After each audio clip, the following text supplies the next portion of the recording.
гангийн давтамж бол ерөнхийдөө ингээ ойртоод боллоо шүү дээ, тийм ээ. Ер нь тэгж байна. Ер нь ойртож байна. Тэгэхээр энэ үед тариаланчид, ялангуяа манай тариаланчид одоо цаашдаа ямар арга барил, ямар технологи мөрдхийн, тэр бордоо, тэр нэг технологийн ажлуудыг одоо яаж хийх юм гэдэг дээр л одоо ер нь анхаарах цаг нь болцсон байна гэдгийг сануулаад авах шиг байна л да. Тий, ер нь одоо тэгж. Тэгээд энэ жил хэд би одоо бордоо 4 удаа хийж ижил энийг жоохон тариа авч. Тэгээд ер нь цаашдаа бордоо хийх нь зөв л дөө. Энэ бол маш зөв юм байгаа юм. Ус цагаараа эрдэмшилгээний хүрээлэнгүүд бол гийнхэн бол одоо компаниудын хүслээр явж энэ тэнд очиж одоо үйл нөлөөлөлгөө болмоор байна. Энэ хамгийн чухал. Тэгээд энэ хувь хүмүүст бас байх шиг байна. Байгаль өөрөө орох газараа ороод тэгэл нөхөж ороод ингээл бид тэгэл болоод идэх шүү дээ. Хамгийн гол нь үйл нөлөөлөд байхаас тэгэл ерөөсөө нэг хэсэгтээ нь ороод нөгөө хэсэгтээ нь байхгүй. Компаниудаа эсклатантаа хийгээд хадгалсан байж шүү дээ.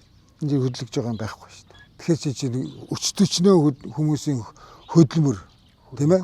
Эд хөрөнгө цаг заваа гаргаж ингэж хавар 4 сар ихэд гарч ирж байгаа шүү дээ. Техник засвар гээл. Тэгэл намар 11 сарын 1 хүртэл ингэж зов чал тэгээд буруу ажиллагаанаас болоод ингэхт бол айгүй хэцүү байгаа.